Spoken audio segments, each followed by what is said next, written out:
Gebrakan besar PSSI. Erick Thohir pasang target Piala Dunia 2030, John Hartman disiapkan jadi pelatih jangka panjang. Benarkah tak akan dipecat sebelum target tercapai seperti kasus STY? Kata Arya Sinulinga, pelatih baru akan dikontrak 2 tahun plus 2 tahun jika berprestasi. Simak perbincangan lengkap dan tanggapan publik nasional tentang persepakbolaan Indonesia. Top Marco Top, kabar bahagia menembus timnas Indonesia. Fenomena baru sepak bola ASEAN. Jay Itzes resmi jadi pemain termahal Asia Tenggara, nilai pasar tembus 10 juta euro, lebih mahal dari banyak tim-tim negara ASEAN. Jika AC Milan meminang, harga bisa meledak 2-3 kali lipat.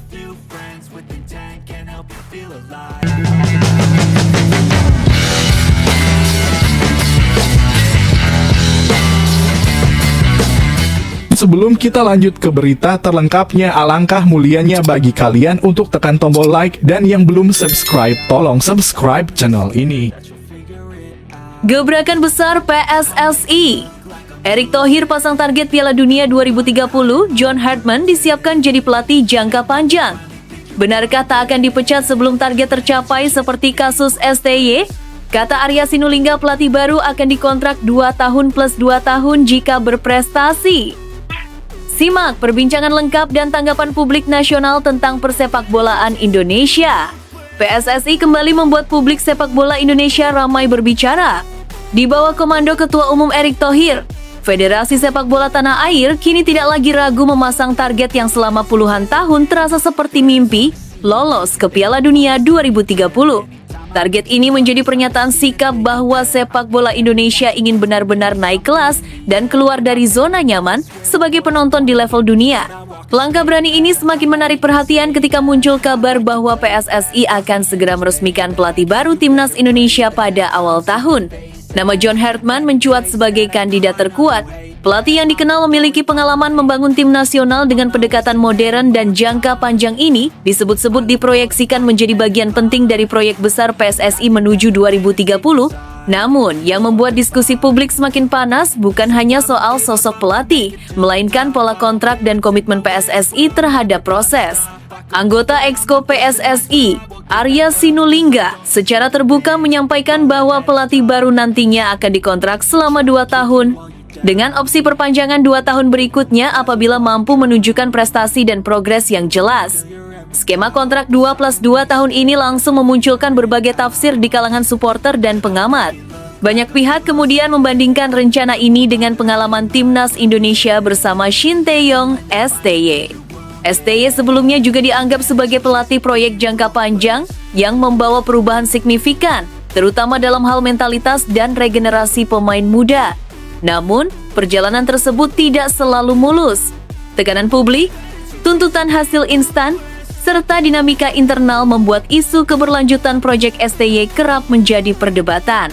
Karena itu, muncul pertanyaan besar, apakah John Hartman benar-benar akan aman dan tidak mudah dipecat sebelum target besar tercapai? Atau justru berpotensi mengalami nasib serupa seperti STY? Pertanyaan ini wajar, mengingat sejarah panjang sepak bola Indonesia yang kerap berganti pelatih di tengah jalan. Erick Thohir sendiri berulang kali menegaskan bahwa PSSI di eranya ingin mengubah pola lama. Menurutnya, tidak mungkin membangun tim nasional yang kuat jika selalu mengorbankan proses demi hasil cepat.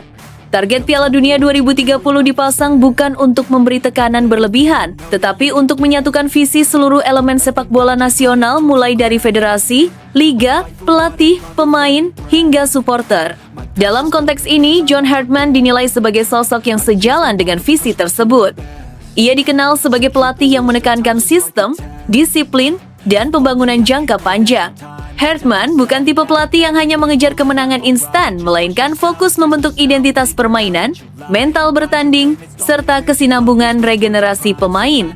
Inilah alasan mengapa PSSI dikabarkan siap memberikan kepercayaan besar meski tetap dengan evaluasi terukur.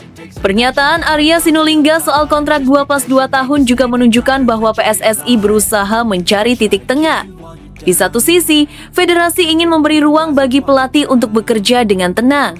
Di sisi lain, PSSI tetap ingin menjaga akuntabilitas dan profesionalisme. Artinya, tidak ada istilah kebal pemecatan, Tetapi juga tidak ada keputusan reaktif yang diambil hanya karena 1-2 hasil buruk. Proyek menuju Piala Dunia 2030 ini juga tidak berdiri sendiri. PSSI mulai serius membenahi ekosistem sepak bola nasional. Kompetisi usia muda diperkuat, kualitas pelatih lokal ditingkatkan, sistem pembinaan diperbaiki, dan pemain muda Indonesia terus didorong untuk berani berkarier di luar negeri. Semua langkah ini dirancang agar timnas Indonesia memiliki kedalaman skuad dan kualitas yang berkelanjutan. Di tengah semua itu, respons publik nasional terbelah. Sebagian besar menyambut optimistis langkah Erick Thohir dan PSSI. Mereka melihat adanya perencanaan yang lebih matang dibanding era sebelumnya. Banyak pula yang menilai target Piala Dunia 2030 kini terasa lebih realistis, terutama dengan format Piala Dunia yang semakin terbuka bagi negara-negara Asia. Namun, tak sedikit pula yang masih skeptis. Pengalaman masa lalu membuat sebagian supporter memilih untuk menunggu bukti nyata di lapangan. Mereka berharap PSSI benar-benar konsisten dengan visi jangka panjang, bukan hanya sekedar membangun narasi besar di awal, lalu goyah ketika tekanan datang. Di media sosial, perbincangan soal pelatih baru timnas Indonesia terus bergulir. Ada yang meminta agar John Hartman jika benar ditunjuk diberi kepercayaan penuh seperti pelatih top dunia. Ada pula yang mengingatkan PSSI agar belajar dari pengalaman STY, di mana ekspektasi publik yang terlalu tinggi kerap berbenturan dengan realita pembangunan tim. Satu hal yang pasti, sepak bola Indonesia kini berada di momen krusial. Target Piala Dunia 2030 bukan hanya soal lolos atau tidak, tetapi tentang perubahan cara berpikir dan cara bekerja. Erick Thohir mempertaruhkan reputasi dan kepemimpinannya, PSSI mempertaruhkan kepercayaan publik, dan pelatih baru nantinya akan memikul harapan jutaan rakyat Indonesia. Apakah proyek besar ini akan berujung manis atau kembali menjadi ambisi yang terhenti di tengah jalan? Waktu yang akan menjawab. Namun untuk saat ini, satu pesan sudah sangat jelas. Sepak bola Indonesia tidak lagi ingin sekedar bermimpi. Di bawah Erick Thohir, PSSI sedang berusaha mewujudkan mimpi itu dengan langkah nyata dan terencana.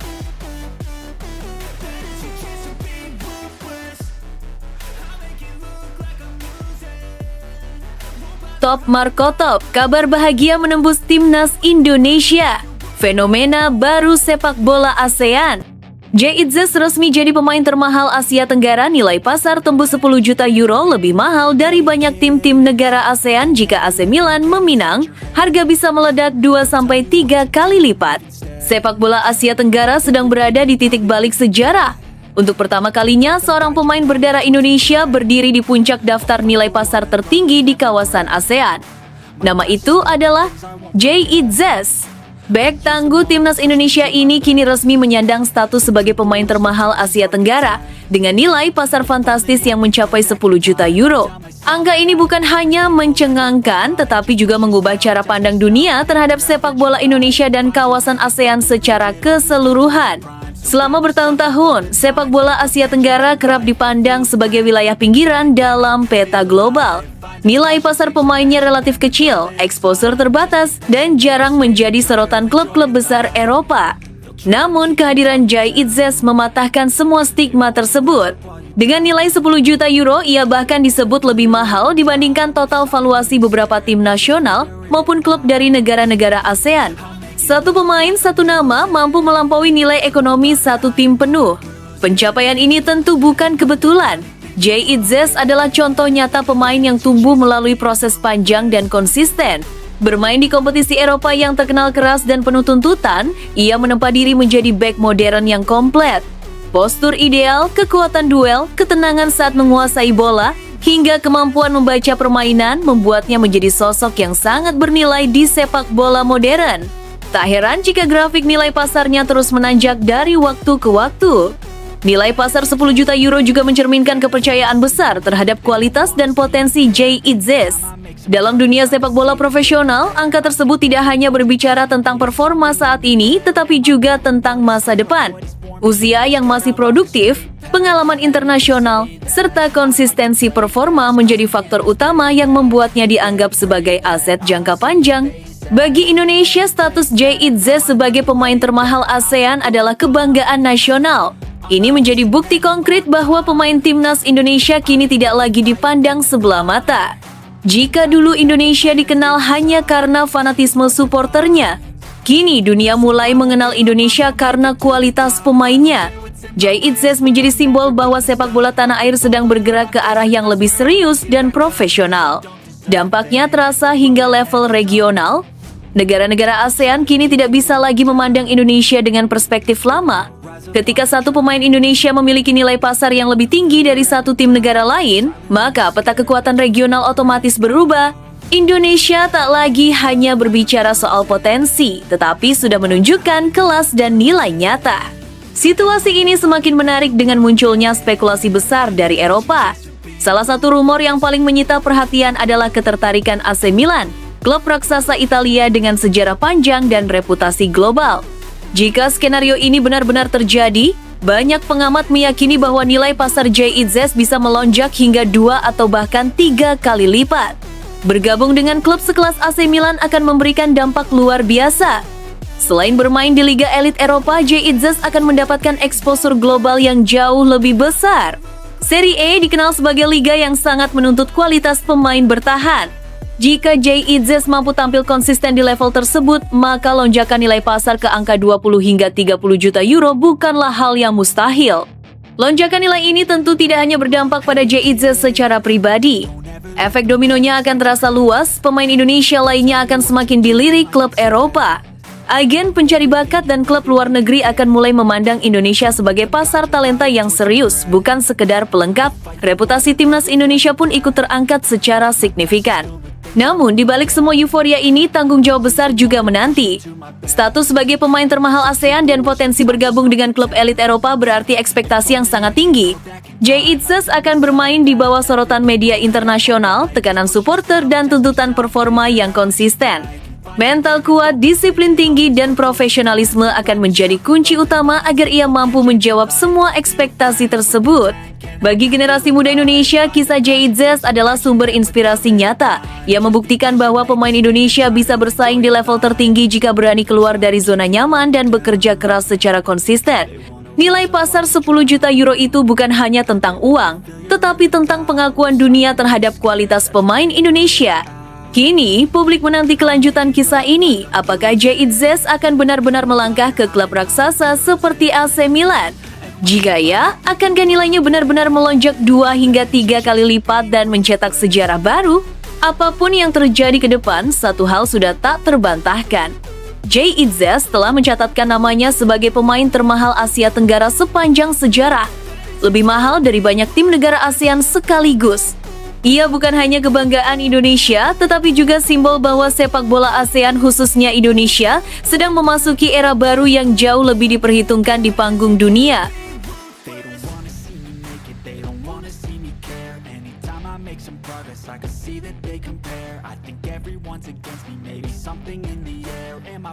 Wah.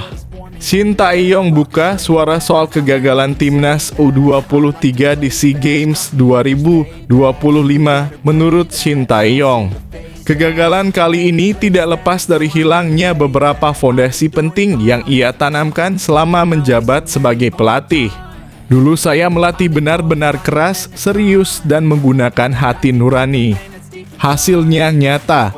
Tetapi setelah saya tinggalkan, semua tampak berantakan, terutama soal disiplin, fisik kuat, dan chemistry pemain.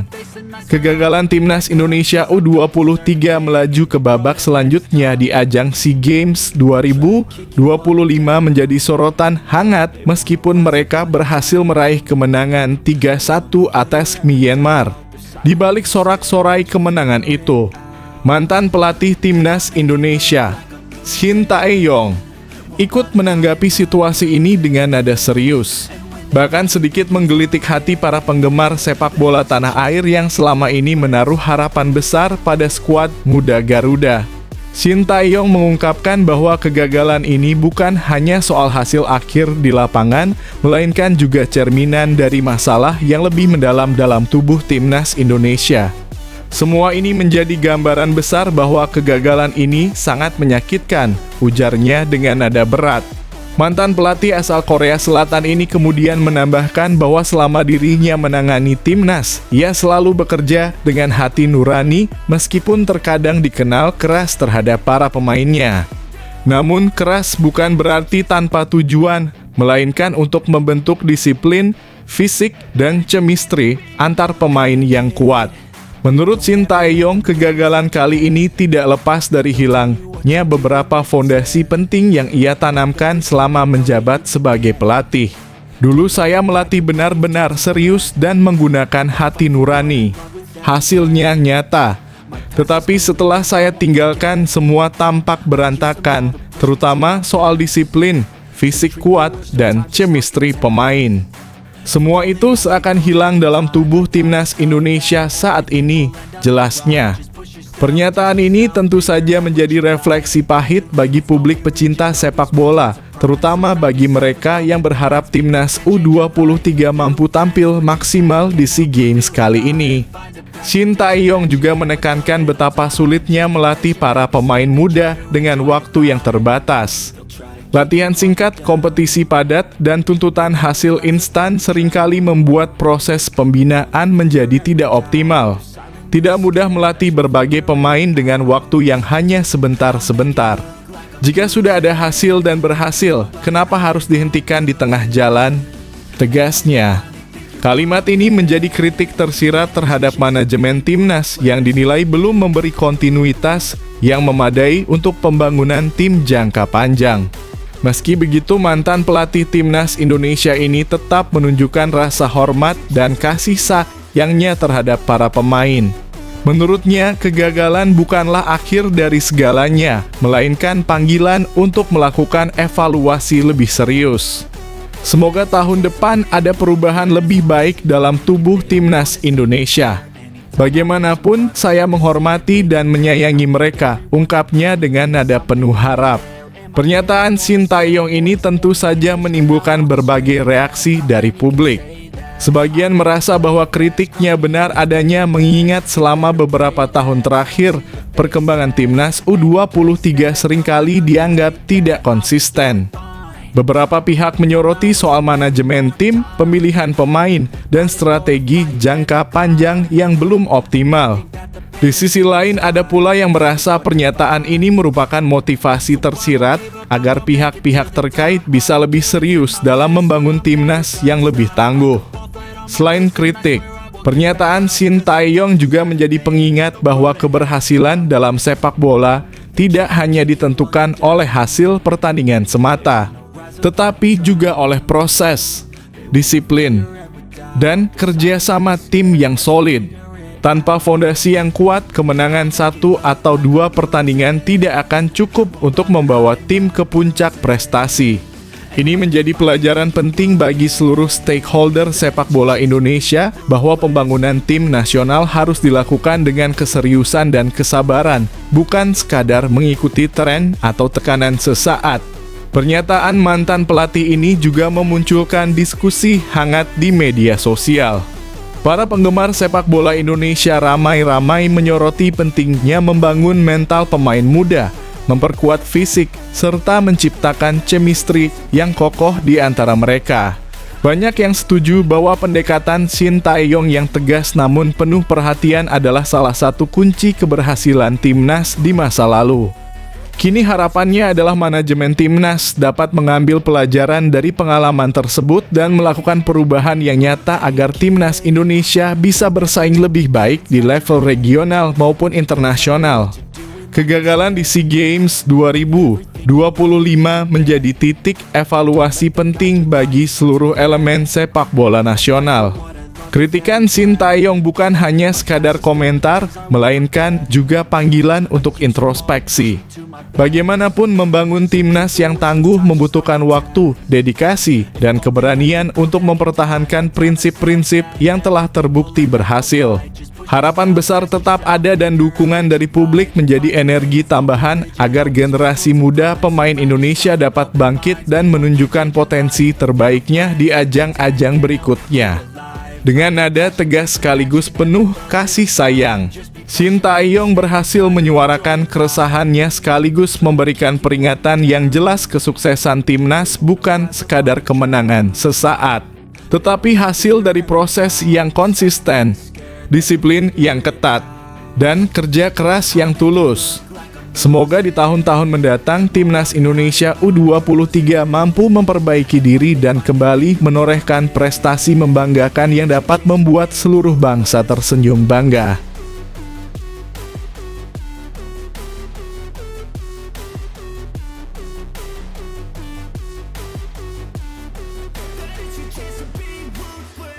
Jelang pengumuman pelatih baru Timnas Indonesia, ada satu suara penting dari senior ruang ganti pesan telak Jordi Amat kepada Erick Thohir dan jajaran PSSI agar dapat menjalankan tugasnya dengan baik dan benar. Demi kepentingan Timnas Indonesia dalam jangka panjang menuju Piala Asia dan Piala Dunia, kami berlatih dengan keras.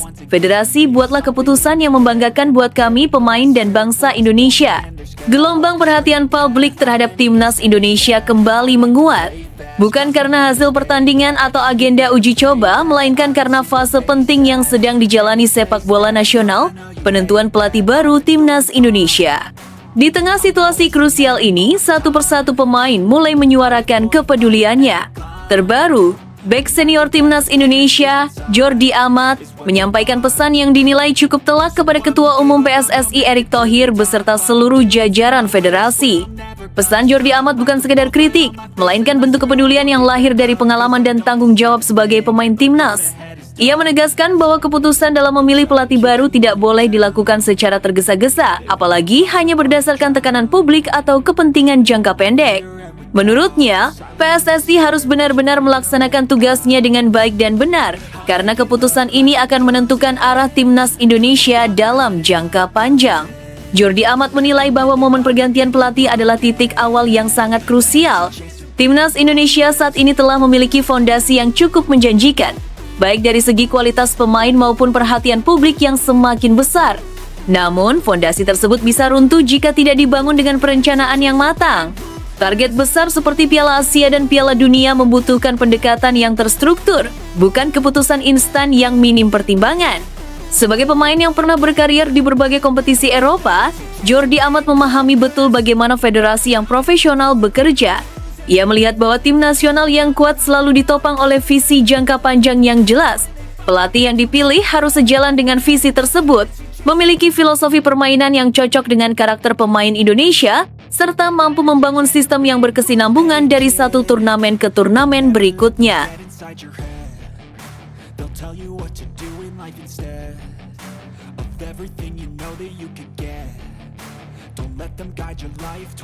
Wah, bikin merinding. Shin Tae-yong bicara jujur, publik menahan napas. Apakah John Hartman akhirnya jadi jawaban untuk Timnas Indonesia? Kata STY. Jika memang John Hartman pilihannya, menurut saya memang jauh lebih baik filosofinya dalam melatih daripada Patrick Kluivert. Saya harap pelatih baru dapat membawa semangat baru karena banyak ketertinggalan yang harus dikejar. Apapun itu, saya tetap dukung Timnas Garuda. Pergantian pelatih Timnas Indonesia selalu menjadi isu panas. Namun kali ini suasananya terasa berbeda. Bukan hanya karena nama pelatih barunya, John Hartman, tetapi juga karena munculnya komentar dari sosok yang sangat memahami denyut nadi sepak bola nasional, Shin Tae-yong STY.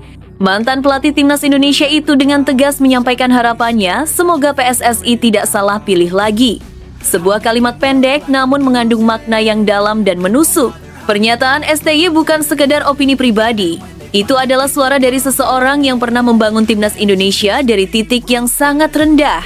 Ia tahu betul betapa sulitnya membentuk tim yang bukan hanya kuat secara fisik, tetapi juga matang secara taktik dan mental.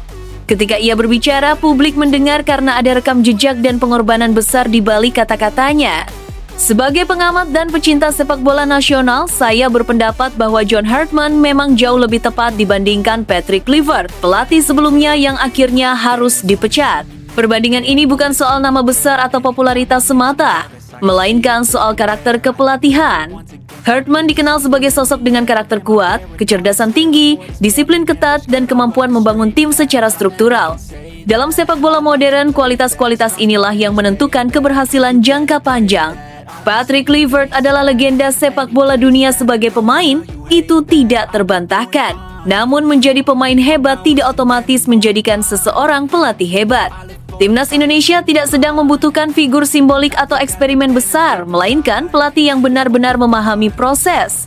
Dan disinilah Herdman memiliki keunggulan nyata. Ia terbiasa bekerja dengan sistem, fondasi, dan visi jangka panjang. Hal lain yang sangat krusial adalah cara PSSI mengambil keputusan. Jika penunjukan John Herdman dilakukan melalui mekanisme yang sehat, melibatkan seluruh pengurus Exco PSSI, diskusi teknis yang matang, serta evaluasi menyeluruh terhadap kebutuhan tim, maka besar kemungkinan hasilnya akan jauh lebih baik. Sepak bola nasional tidak boleh lagi bergantung pada satu orang atau keputusan sepihak.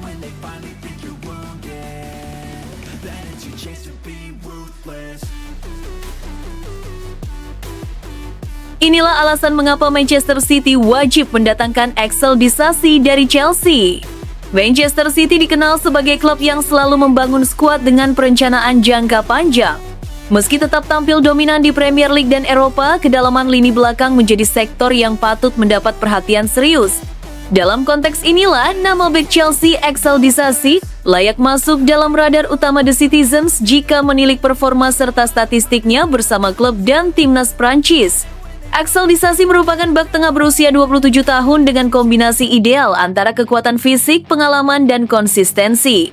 Sejak bergabung dengan Chelsea, ia langsung menjadi opsi utama di lini pertahanan. Pada musim debutnya di Premier League, Disasi mencatat lebih dari 30 penampilan liga, sebuah bukti kepercayaan tinggi dari pelatih di tengah fase transisi tim. Dari sisi statistik bertahan, Disasi menonjol dalam duel dan antisipasi. Ia mencatat rata-rata lebih dari 1,5 tackle sukses per laga, disertai intercept yang konsisten. Dan profil yang sesuai kebutuhan tim, Axel Disasi menjadi opsi logis bagi Manchester City. Menurut Anda, apakah Disasi sosok tepat untuk memperkuat lini belakang City? Tulis pendapat Anda di kolom komentar.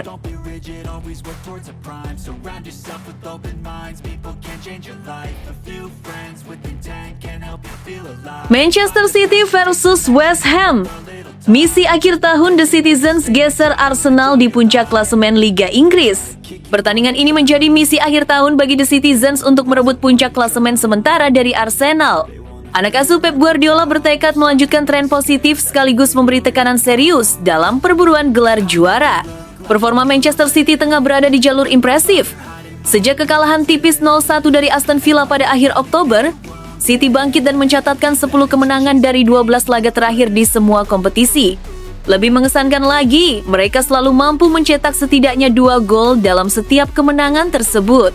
Terbaru, City memastikan langkah ke semifinal Piala Liga Inggris usai menundukkan Brentford 2-0 di Etihad, setelah sebelumnya meraih kemenangan meyakinkan 3-0 atas Crystal Palace di Premier League.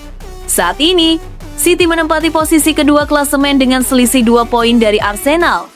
Kemenangan atas West Ham akan membawa mereka ke puncak klasemen, setidaknya hingga Arsenal menghadapi Everton.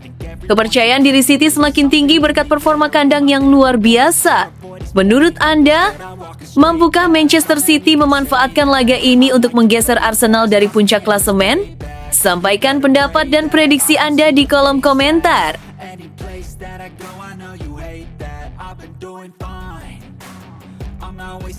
Tegas dan mantap. Guardiola tegaskan baru akan mundur dari Man City di usia 75 tahun. Pep Guardiola menegaskan komitmennya untuk tetap menangani Manchester City dalam jangka panjang. Pelatih asal Spanyol itu bahkan menyatakan baru akan mundur dari The Citizens ketika usianya menginjak kepala 7. Pernyataan tegas ini muncul di tengah rumor yang mengaitkan Enzo Maresca sebagai calon penggantinya di Etihad Stadium. Nama Maresca belakangan mencuat seiring spekulasi masa depan Guardiola bersama Manchester City, terutama menjelang bergulirnya Liga Inggris musim 2025-2026. Meski Man City terus berupaya menjaga stabilitas di level manajerial, isu pergantian pelatih kembali menjadi sorotan. Saat ini Enzo Maresca masih menjabat sebagai pelatih Chelsea, namun sejumlah pernyataannya membuat masa depannya di Stamford Bridge dipertanyakan. Kedekatan Maresca dengan Manchester City menjadi alasan utama namanya diperbincangkan. Ia pernah terlibat dalam kesuksesan City menjuarai Premier League 2021 dan menjadi asisten Guardiola saat meraih treble winners pada musim 2022-2023. Manajemen City sendiri dikenal selektif, lebih mengutamakan sosok yang memahami filosofi permainan dan karakter tim dibanding sekadar nama besar. Guardiola masih terikat kontrak hingga Juni 2027. Meski rumor kepergiannya terus berulang, ia menepis semua spekulasi tersebut.